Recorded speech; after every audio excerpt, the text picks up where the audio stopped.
Hi, this is కొత్త Nagaraju. Welcome to Q10 news. ఈరోజు మనం నల్గొండ జిల్లా కంచనపల్లి గ్రామానికి చెందినటువంటి బీఆర్ఎస్ పార్టీ నాయకులు మాజీ సర్పంచ్ మలపరాజు శ్రీనివాసులు గారిచే ఉన్నాం. మరి ఆయన తన హయాంలో గతంలో ఎలాంటి కార్యక్రమాలు చేశారు, రేపు వచ్చే స్థానిక సంస్థల ఎన్నికలు ఏమైనా పోటీ చేసే అవకాశం ఉందనే విషయాలు కూడా ఆయన మాటలో తెలుసుకుందాం.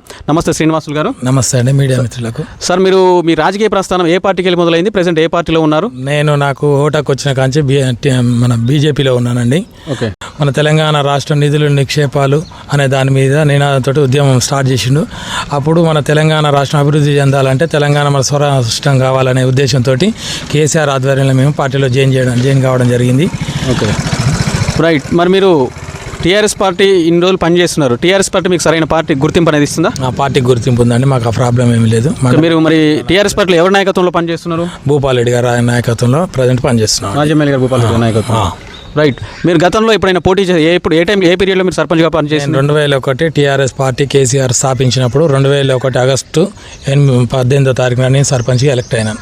5 సంవత్సరాలు సర్పంచ్గా చేసిన. రైట్. మీ హయాంలో 5 ఏళ్ళు పనిచేసినట్టారు సర్పంచ్గా. మీ ఆయనలో చెప్పుకోదగ్గ పనులు మీరు ఏం చేశారు? నేను మా విలేజ్కి సర్పంచ్ అయిన తర్వాత ఎస్సీ కాలనీలో కమ్యూనిటీ హాల్ ఇబ్బంది ఉంటుందని కమ్యూనిటీ హాల్ కట్టించిన. స్కూల్ బిల్డింగ్ లేకుండే డిపిపి ద్వారా కలెక్టర్ గారితో మాట్లాడి డిపిపి స్కూల్ కట్టించిన. ఊళ్ళో హై స్కూల్లో స్కూల్ కట్టించిన. కాంపౌండ్ వాల్స్ స్కూల్ వాస్తు లేదని కొంచెం ల్యాండ్ ఖరీదు చేసి కాంపౌండ్ తిప్పించిన. యాదవులకు కమ్యూనిటీ హాల్కు ల్యాండ్ ఇప్పించిన. వాటర్ సమస్యలు తీర్చిన. కరెంట్ ఇప్పించిన. కొన్ని రైతులకు ఇబ్బంది లేకుండా పొలాల కాడికి వెళ్ళడానికి దారులకు ఇబ్బంది ఉంటే అది కూడా చేయించిన. ఓకే. అంటే మీరు 5 ఏళ్ల కాలానికి న్యాయం చేసిరంట? న్యాయం చేసిన. ఆ న్యాయం చేసిన దాని మీద ఇప్పటికి ఊర్లో నా మీద ప్రజలకు అభిమానం ఉంది. ఓకే సార్, చెప్పండి. రాష్ట్రం కొత్తగా ఏర్పడిన తర్వాత 10 ఏళ్ళు బీఆర్ఎస్ పార్టీకి ప్రజలు అవకాశం ఇచ్చారు. కేసీఆర్ గారు ముఖ్యమంత్రిగా ఉన్నారు. మరి కేసీఆర్ హయాంలో చెప్పుకోదగ్గ పనులు ఏమున్నాయి, ఎలాంటి అభివృద్ధి చేసిండు రాష్ట్రంలో? కేసీఆర్ గారు ముఖ్యమంత్రి కాగానే సార్ ఫస్ట్ చేసినది ఏంటంటే రైతే రాజు కావాలి, రైతు మంచిగా ఉంటే, రైతు సంక్షేమం మంచిగా ఉంటే అన్ని రకాల బిజినెస్లు మంచిగా నడుస్తాయనే ఉద్దేశంతో ప్రపంచంలో ఏ దేశంలో ఏ రాష్ట్రంలో లేని విధంగా రైతులకు ఎకరాకు 10,000 రూపాయలు సంవత్సరానికి ఇచ్చేసి రైతు బంధు ఇచ్చి రైతులను ఆదుకొని రైతు హత్యలు కాకుండా కాపాడాడు. రైతు బీమా ఇచ్చిండు. పెళ్ళిళ్ళు చేసుకుంటే ఆడపిల్లలకు ఇబ్బంది లేకుండా కళ్యాణ లక్ష్మి ఇచ్చిండు. రైతు చనిపోయిందంటే దినాలకు ముందుకు 5వ రోజు వచ్చి 5 లక్షల రూపాయలు ఇచ్చిండు. ఇది సో కేసీఆర్ గారు 10 ఏళ్ళు న్యాయం చేసిరంట? న్యాయం చేసిండు. కాళేశ్వరం ప్రాజెక్టు కట్టిండు. ఓకే.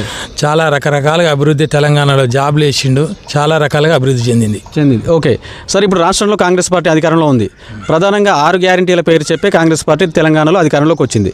సో ఈ 6 గ్యారంటీల అమలు తీరు అనేది సరిగ్గా చేస్తుందా, సక్రమంగా చేస్తుందా, మీరేమంటారు? ఈ కాంగ్రెస్ గవర్నమెంట్ డొల్ల మాటలు చెప్పి అధికారంలోకి వచ్చిందండి. వాళ్ళు చెప్పిన 6 గ్యారంటీలలో ఒక బస్సు స్పెషాలిటీ తప్పితే ఎలాంటిది ఏమీ లేదు. విలేజ్లకు పోతే స్కూల్ పిల్లలకు స్కూటీలు ఇస్తాడు. అత్తకు పింఛన్ ఉంది, కోడలకు లేదు, కోడలు ఏడుస్తుంది అన్నాడు.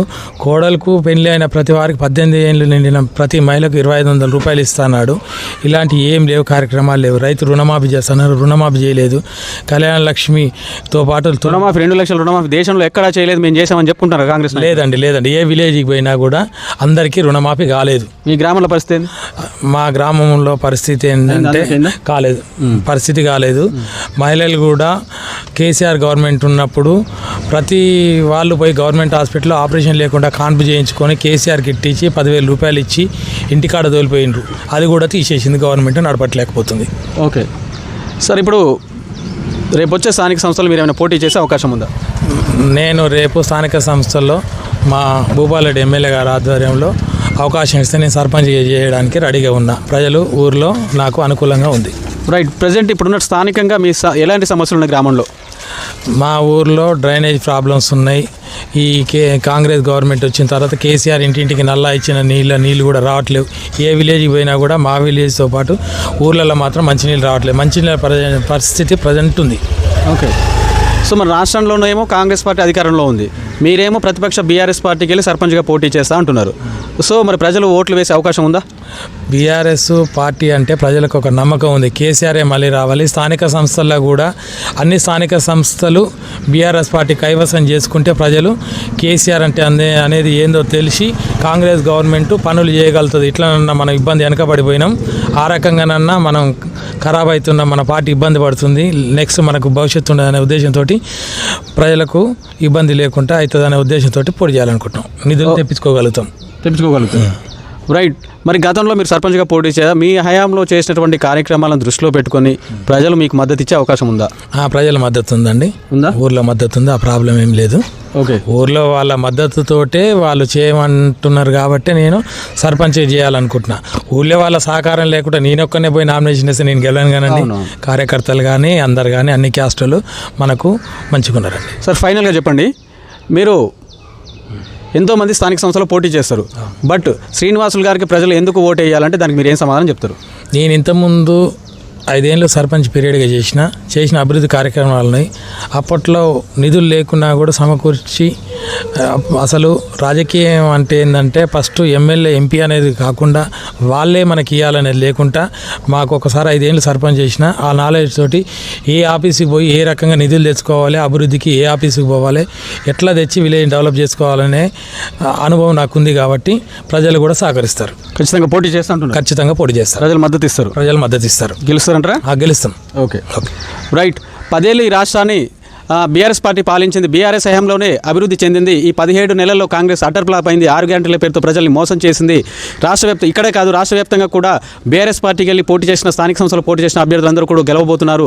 ప్రజలు బీఆర్ఎస్ పార్టీకి ఓట్లు వేయడానికి సిద్ధంగా ఉన్నారు.